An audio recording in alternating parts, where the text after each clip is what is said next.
Sa datos ng WHO o World Health Organization, nasa mahigit 300 milyong katao sa mundo ang tinatalo ng depresyon noong taong 2015. Mahalaga raw na maglaan ng oras para pakinggan ang isang taong problemado.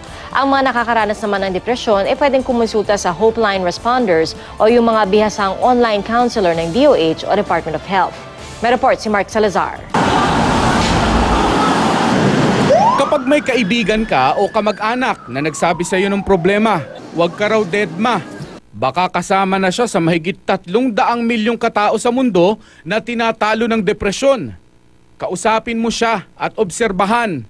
Ang problema raw kasi sa mga Pinoy, kapag nagpakonsulta ka sa psychiatrist, baliw ka na agad. Sa mga rural area, ikinukulong pa sa bahay at ikinahihiya ng ilan ang mga kaanak na bumigay na sa depresyon. Huwag po nating ikahiya ang pagpunta natin sa psychiatrist. Huwag po nating ikahiya for the students na pumupunta tayo sa guidance counselor. Sila ang tinatawag na Hopeline Responders o mga bihasang online counselor na pwedeng tawagan ng mga may pinagdaraanan. Alam nila kung ang isang caller ay sagad na at seryoso sa plano nitong suicide. We ask kung ano yung pamamaraan nila, kung anong oras kailangan i-secure namin yung safety. Dapat kung meron na siya dong hawak na kutsilyo, kailangan mailayo muna siya habang kinakausap siya.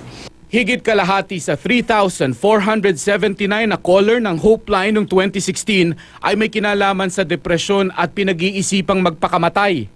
Halos 500 naman ay may kinalaman sa problema sa iba't ibang klase ng relasyon. Pag-ingatan nyo rin ang pag-inog ng mundo nyo sa social media. In social media, it's the way to connect to other people. But it can also backlash. You lose your connection kasi bigla kang na-bash. And losing connection is one sure way of getting into depression.